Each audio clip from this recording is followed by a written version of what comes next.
Hello everyone, my name is Shag and welcome to my channel. Join me as we take this broken and neglected Lexus RX and transform it into a decent and clean looking car again and make a significant amount of profit in the process.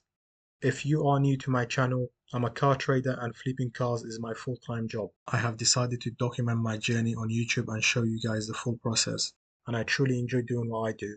And I hope by me showing you my journey, it will give you the motivation to go and do what you really enjoy doing and maybe make some money along the way. Now, the car I've bought is a 2008 Lexus RX H, which means it's a petrol hybrid. And going through the pictures, it looks super clean. There's no major damages on the body. The color of the interior is really nice as well. I don't see anything straight away that is an eyesore. Everything seems to be in okay condition. We can see they've pointed to a button missing on the center console. So we're gonna have to sort this out later. And we have some cosmetic damage and also a side mirror glass missing. I'm hoping it's in the car, but if not, then we're gonna have to order one for it. We do have some minor scratches. This is a 16-year-old car, so obviously these things are expected. I'll let you know how much I paid for this car in a bit after we go and collect it. But for now, I just want to show you the details. The car's done 82,000 miles, which I think it's quite low for a car of this age. The condition report is grade 4. That's understandable because there are some minor imperfections on the paint and there are a few parts missing on the car. And if you go on to the mechanical report, there is a misfire indicated. Now, of course, I was aware of this issue before I started bidding on the vehicle, and that's one of the reasons why I did, because I thought, maybe that will scare away people and I might be able to win it for a cheaper price. Apart from the misfire, we have a coolant level indicator, which means coolant low.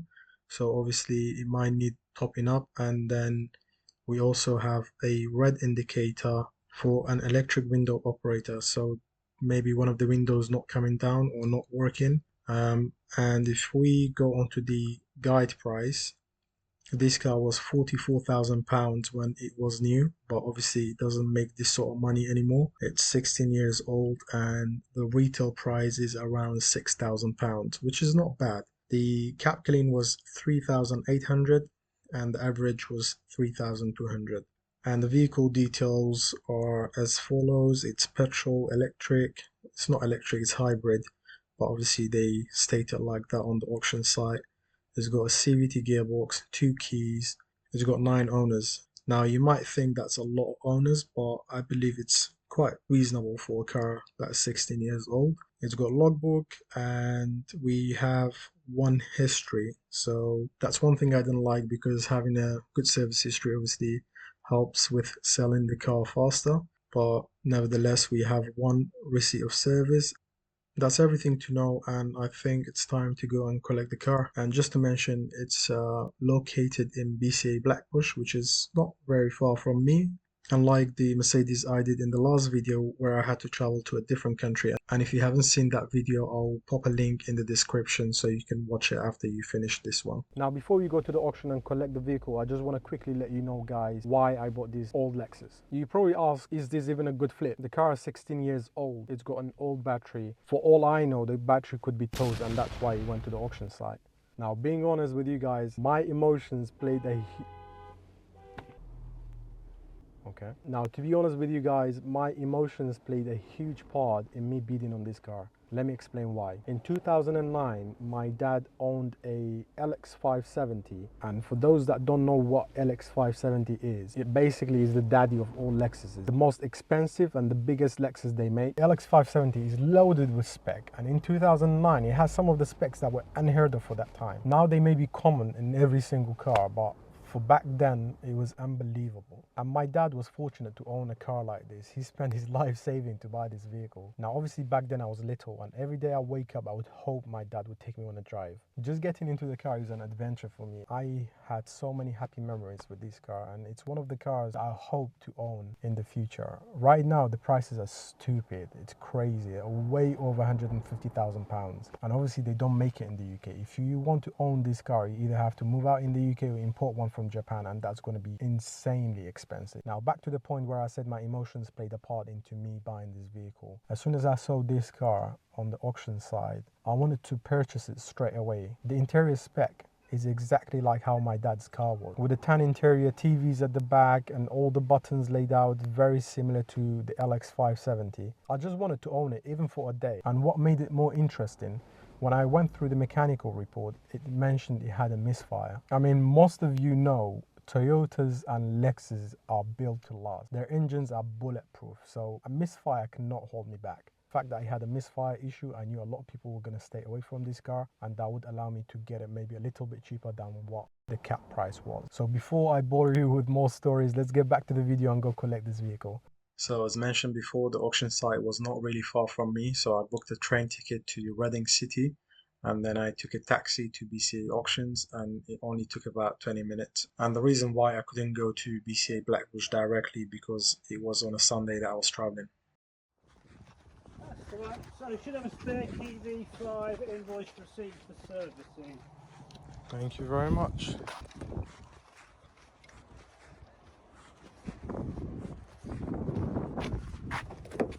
Okay. Let's see if we can find the spare stuff. Is it a dead battery? I don't know if it's the fob or the main. Let me try it manually, see if it works. Oh, so it is open. Alright, so the gentleman went to bring a jumper pack. Start the car because the battery is completely flat. And I just noticed this as I was coming in. This is some sort of adhesive that will be taken off easily. The rest of the car is actually filthy, so it needs a good clean, a good polish, because there are a lot of minor scratches around. And also I noticed the tires all around are brand new, and the rear disc and pads, I know it looks rusty because probably it's been parked for a while. That's new, along with the pad over here. I'm not really bothered about the exterior or the paint condition. I'm just a bit nervous about the misfire. I just opened the battery cover because we're gonna need to jump start it, and it's a really small battery. Like, you can cover the whole length with my hand. Here we have oil.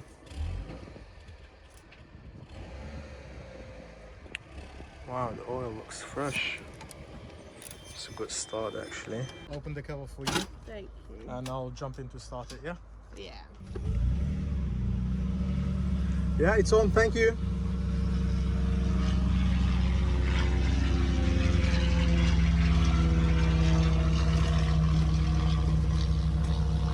There you go. Cheers. It started really quick, and I don't see any misfire. There's the ref counter, which for some reason doesn't really go up.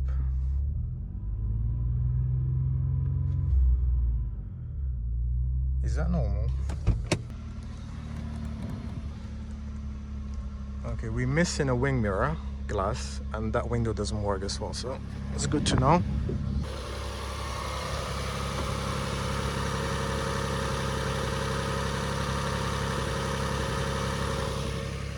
Sounds good, but I think there's a very, very tiny misfire.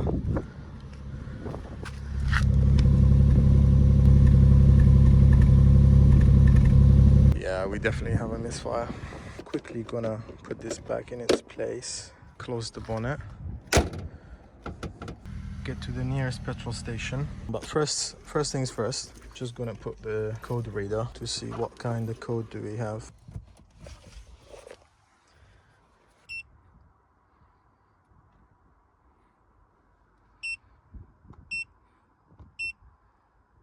Excuse me? We have a misfire, but we don't have any error codes. Now I'm just left with no option but to drive it home. Does it move forward? Yeah, it does. Let's just give it a quick drive. We have electric steering column, that's nice.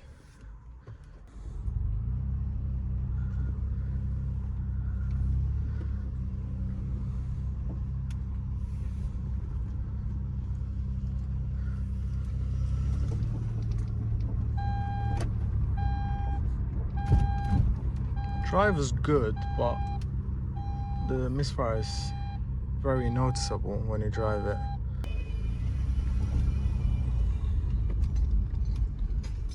I'm just gonna make a stop by the side road just to make sure we're not leaking any coolant or oil before we go on the motorway. Rear of the car at all, wow. All looks good. Do this work? Yes. How about that one? We have a scratch here, I just had to press a bit harder. And we have Harry Potter playing. Do we not have electric tailgate? Yeah, we do. Mats. Some sort of cover. And do lift that up. We'll worry about that when we get home. Why did that not open in the first place?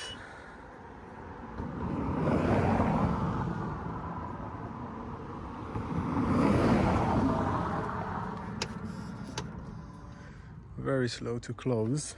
Let's see if it opens. Yeah, we might not have enough juice in the battery to lift the tailgate, but that's not a problem. We can fix that later. Let's drive home. So coming out of the auction site, the car drove fine for the first few miles until I got to a petrol station. I put some fresh petrol in the car, and also I bought an injector cleaner, which I then put in the car and mixed it with the fuel. This will help with cleaning the injectors and spark plugs, but I was not sure that this was going to help us with the misfire. Leaving the petrol station and joining the motorway, the car was behaving very well. The drive was very smooth and I was sure that I was going to go home without any issues. A few minutes later. A misfire cannot hold me back. To my actual disbelief, I managed to break down in a Lexus and in the worst spot possible, the M25. Now, since we had the flashing engine light, I knew now we could see some codes in the OBD. So I plugged my code reader and we had 3 different codes: the P300, the P301 and the P302. The P300 is a random misfire and could be caused by any of the following: coil or spark plugs going bad, bad fuel or clogged up fuel filter, a vacuum leak or an injector issue. The P301 is related to a misfire on cylinder 1. And again, it could be due to any of the ones that I mentioned before. And then the P302 is on cylinder 2. So we have issues with 2 cylinders. Now, as soon as the engine light came on and started flashing, the car lost all power. And I knew there was no point in me erasing the codes and drive the car again. So at this point, I called my friend who owns a recovery truck. He managed to get to me within the hour and recover the car back home. The next day, I had a closer look at the car and made a list of everything that needed doing to bring this car to a top-notch condition before we sell it. But one thing that was bothering me the most was the misfire. So I did some research overnight, and to tackle a misfire, the easiest thing to do is to change the coils and spark plugs. However, doing this service on this car is actually not that easy. To replace the spark plugs and the coil packs, you need to put the car on a ramp and remove majority of the engine bay. You need to remove the air filter box, intake manifold, the throttle body, and also put the car on a ramp to access some of the bolts underneath. And of course, I don't have access to a ramp in my driveway. So I decided to call my friends at K Autos, who I use all the time to fix my cars when I'm not able to do so myself. And now it's time to reveal how much I paid for this car. So the hammer price on the auction site was £2,350. With auction fees, it came to £2,718.96. We can now add this to our money spent page along with the fuel and injector cleaner that I bought at the petrol station. Also the recovery truck that I had to pay for to recover the car back home, which cost me around £150 and £45 for fuel and injector cleaner. I have also made a list of everything that we need to do before we are able to sell the car. But first, we need to see what happens with the misfire situation. It's been a couple of days later, the car is back to me and the misfire is completely gone. And now the car runs smooth as butter. There are no misfires anymore, no engine light. and to my surprise it was not the spark plugs. So my mechanic went through it.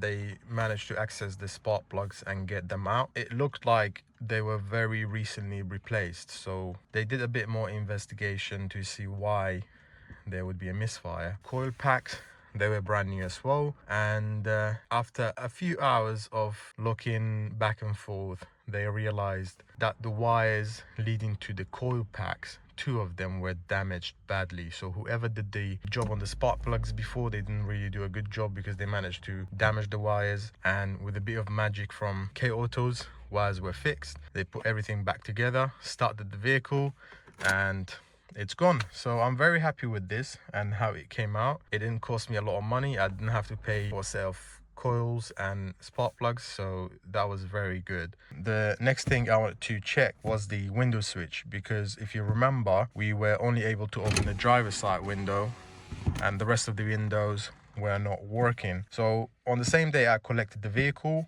I ordered a used window switch on eBay, and it came very quick. So I had the part with me whilst the car was getting fixed. And the next thing I wanted to tackle was this. After I got home, I wanted to watch a video to see how we can, you know, get this out and replace it. And one of the videos was resetting the window switch, because a lot of people had the same issue where one window would come down, the rest wouldn't work. I followed the instructions of how to reset this, and to my surprise it actually fixed the issue. But obviously I left one of them just to demonstrate to you guys. Before, driver window would open, but passenger window at the front it wouldn't, and now it works. And if I do the same thing to the back, it works. However, if I do the rear passenger, you can see I'm pressing it and nothing happens, and it's very easy to fix. Let me show you. So all you need to do is come to the door that doesn't work and take the window all the way down. Obviously it needs to work on the door itself. If it doesn't work here and on the driver's side, then you have some other issue. But anyway, when it's down fully, you just hold it, let it go all the way back up, and then hold it for an extra 5 to 10 seconds, which I'm gonna do right now. And that should do the job. So if I go back and if I press this, that should come down, and there you go.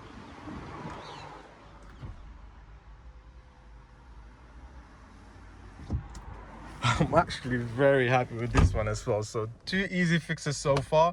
Hopefully I'm not going to jinx myself. This is the next thing I'm going to tackle. I want to bring this back to life, and then after I'm done with this, I wanted to paint the calipers red, because they are very rusty and ugly looking right now.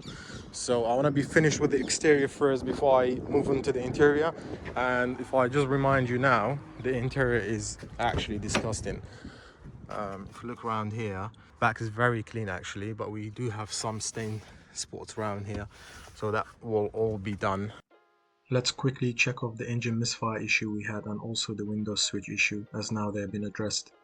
Now I want to turn my attention to the headlights, as they are pretty fogged up and very hazy, and they are for sure MOT advisories. I've learned a very easy and simple way to restore these headlights and make them look brand new again. The tools we need are a masking tape, a sandpaper 2000 grit, a polisher, and a sprayer bottle with water in it, or you can put shampoo in it if you want. We start by masking around the headlight to make sure that we are not damaging any of the paintwork, and then we spray some water and then start sanding through the headlight, making sure that we cover every corner. Once you've sanded for a couple of minutes, clean the surface with water again and wipe it down. And now it's time to polish the headlight with a compound polish and a polisher. And you just want to make sure that you have a good polishing pad that can remove any scratches on the surface.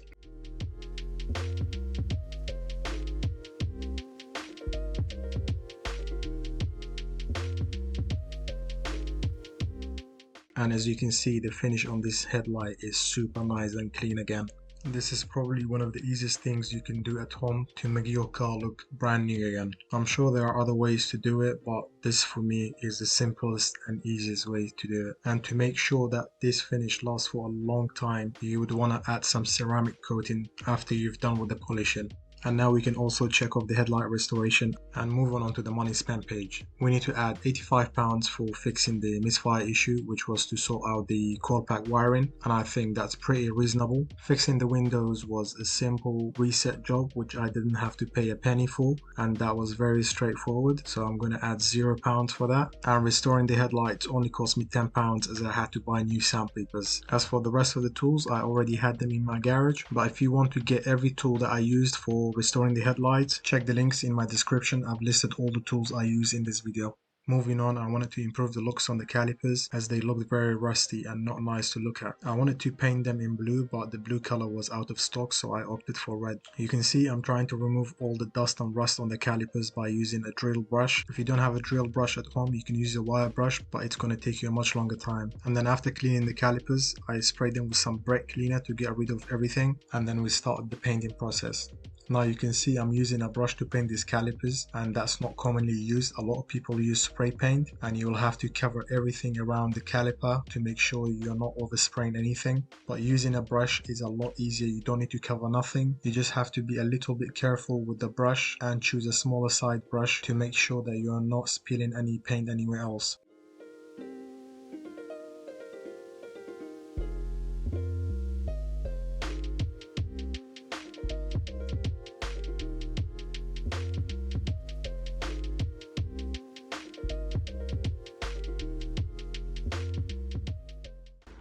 So I just finished doing the second coat, and I think I'm gonna stop at this point because already it looks really nice and it's completely dried. So the first coat was a very thin layer, then followed by a heavy coat. Is it better than spray paint? Of course not. Are you gonna get spillage and, you know, marks like that everywhere? Yes, you will, but it's a lot easier to do than spray paint. I don't have to cover nothing. You just have to be a little bit careful with your brush, not, you know, going everywhere.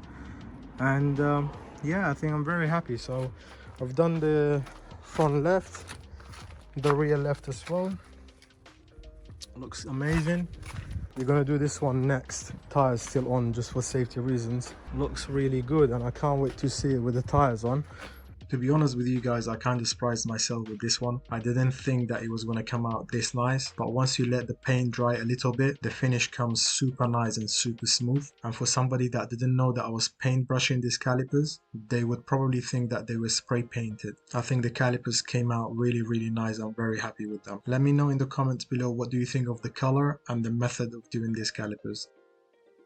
Now it was finally time to clean the interior. I went ahead and vacuumed the whole car, and it was really quick because the rest of the car was really clean apart from the driver footwell. And then afterwards I sprayed some purpose cleaner in the driver footwell, and with a drill brush I went ahead and agitated all the black stains that were sat on the driver footwell. Afterwards I sucked everything back into a wet vac, and it became a lot cleaner than before.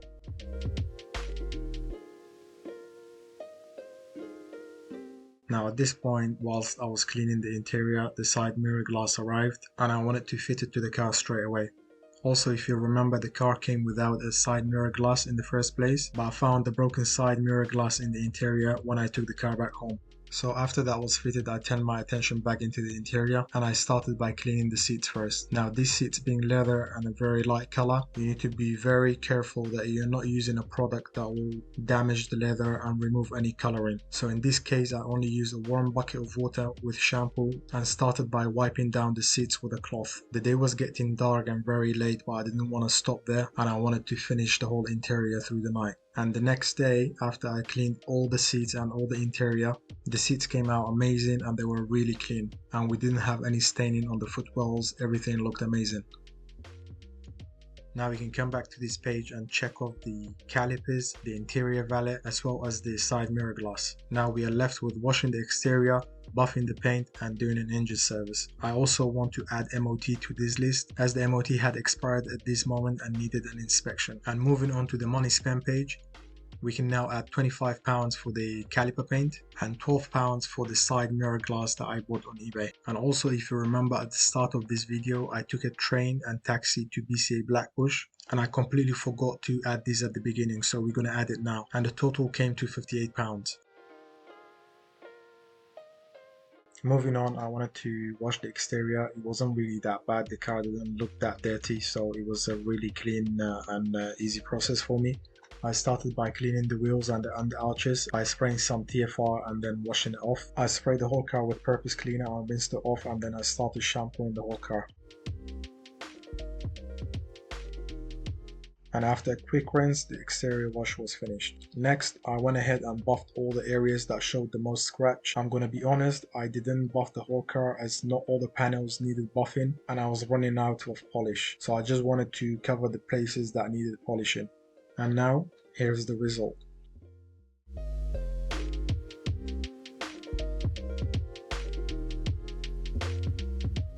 The car came out a million times better than before and it looks so nice at this point. I really didn't want to sell it. It almost didn't look like a 16 years old car. And since I had the car really clean, I just wanted to get the pictures out of the way and then we headed to the MOT station. So the Lexus just had its MOT done and it passed without any advisories. At this point of the video, I would like to give the car a fresh service. But if you remember when last we checked the dipstick, this car actually has fresh oil in it. And I have a receipt in the vehicle. It says that it was recently serviced. Now obviously I ordered the parts to service the vehicle beforehand, but I completely forgot that it had fresh oil in it.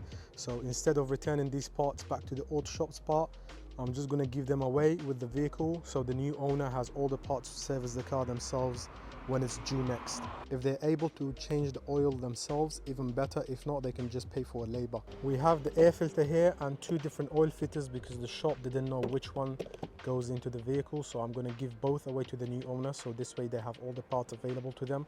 And we have 5W30 fully synthetic good oil. This is filled with oil. We have 4 liters here and 1 extra liter, and I'm actually going to open this just to show you that there are actually items inside. And there you go, you can see this is a brand new oil filter, and this one I'm not going to open because it's taped, so I'm going to have to rip that tape to open it. There you go, brand new oil filter.